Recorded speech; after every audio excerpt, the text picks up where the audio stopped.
హైదరాబాద్లోని వైకుంఠ ఏకాదశి వేడుకలు అంగరంగ వైభవంగా సాగుతున్నాయి.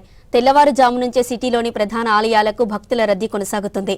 400 ఏళ్ల చరిత్ర కలిగిన జియాగూడ రంగనాథస్వామి ఆలయం భక్తులతో కిటకిటలాడుతోంది.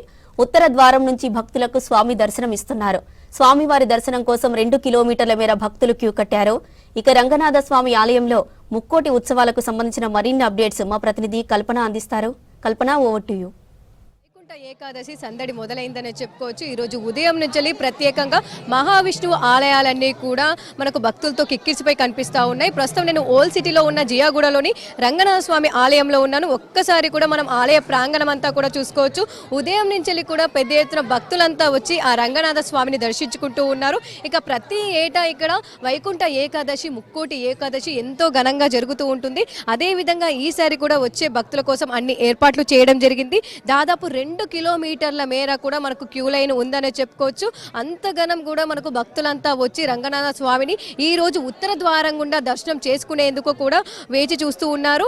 మరి ఒక్కసారి కూడా మనం ఆలయ ప్రాంగణం అంతా కూడా చూసుకోవచ్చు. సర్వంగా సుందరంగా ఎంతో వైభవంగా విద్యుత్ కాంతులతో పూలతో వెలిగిపోతూ ఉంది. ఇక్కడ డెకరేషన్ కే ప్రత్యేక స్థానం ఉందనే చెప్పుకోవచ్చు.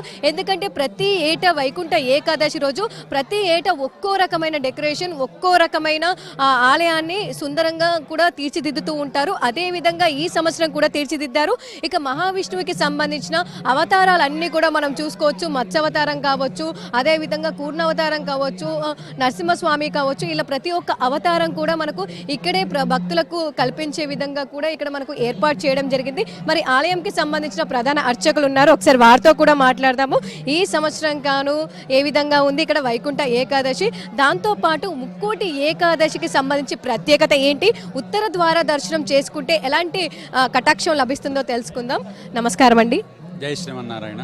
ముక్కోటి ఏకాదశి రంగనాథ స్వామి ఆలయంలో ప్రత్యేకంగా జరుగుతూ ఉంటుంది. ఆ తిరుపతికి వెళ్ళలేని వాళ్ళంతా కూడా ఇక్కడికి వచ్చి దర్శించుకుంటూ ఉంటారు. సో ఈ సంవత్సరం గాను ఇక్కడ ఏ విధమైన ఏర్పాట్లు చేయడం జరిగింది?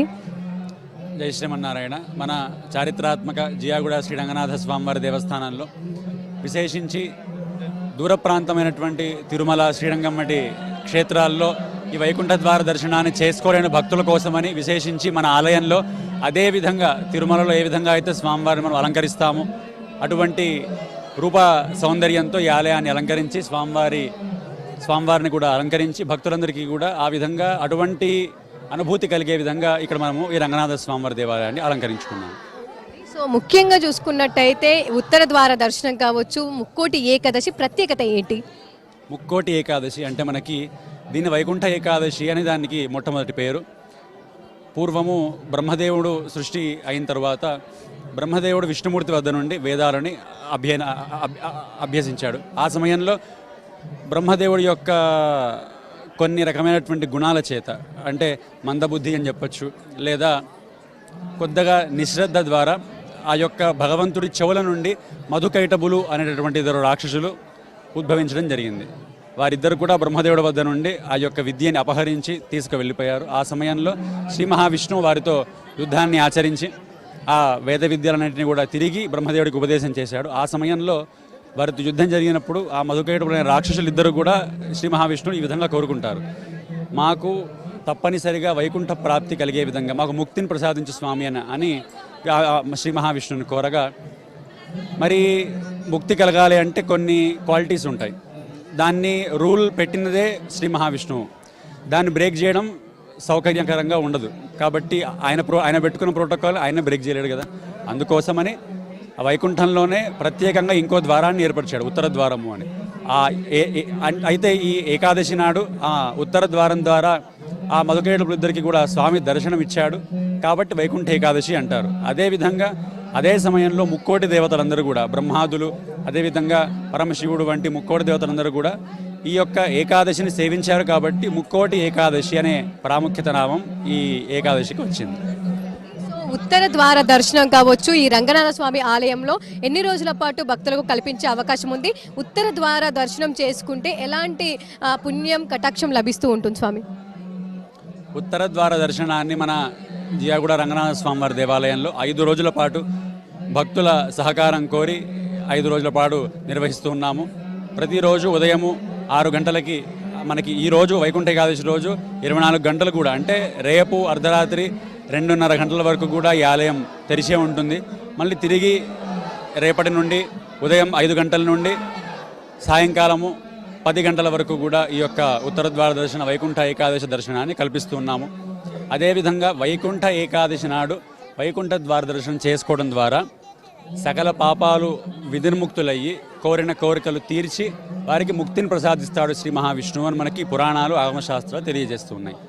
సో ఈ రోజుకు సంబంధించి ఉదయం నుంచి వైకుంఠ ఏకాదశి సందర్భంగా ఎలాంటి పూజలు ఎలాంటి అభిషేకాలు కావచ్చు ఆలయంలో నిర్వహించడం జరిగింది? ఈరోజు ఉదయం 2 గంటలకి స్వామివారికి పవళింపు సేవ, నిన్న రాత్రి జరిగినటువంటి పవళింపు సేవ ఉద్ఘాటన అంటారు, సుప్రభాత సేవ అని మనం చెప్తూ ఉంటాము.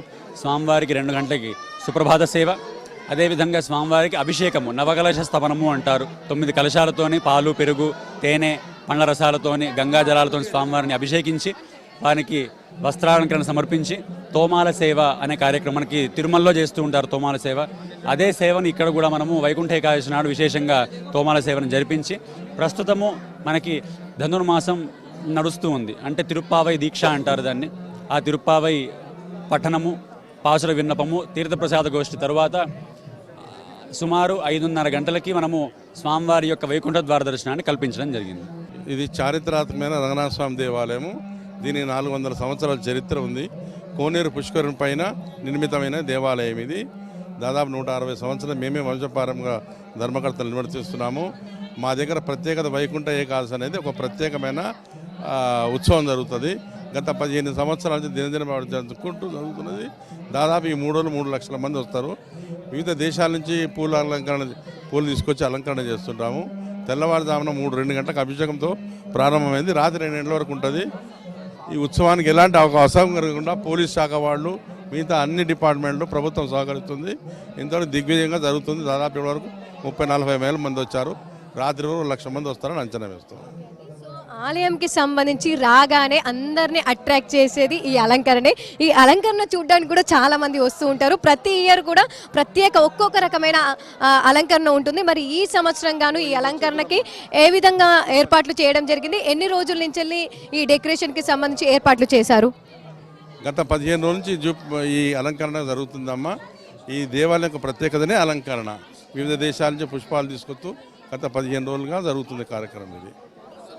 అలంకరణ ప్రత్యేకత ఏంటి? చూడగానే మనకు గోడల మీద మొత్తం కూడా దశావతారాలు కూడా కనిపిస్తూ ఉన్నారు. సో ఎలా ఉంది?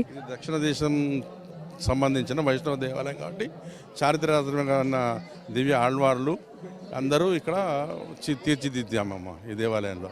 ఓవరాల్ గా చూసుకున్నట్టయితే మనకు జియాగూడ రంగనాథ స్వామి ఆలయంలో భక్తుల కోలాహలము కొనసాగుతుందనే చెప్పుకోవచ్చు. కెమెరా పర్సన్ అశోక్తో కల్పన, V6 న్యూస్, హైదరాబాద్.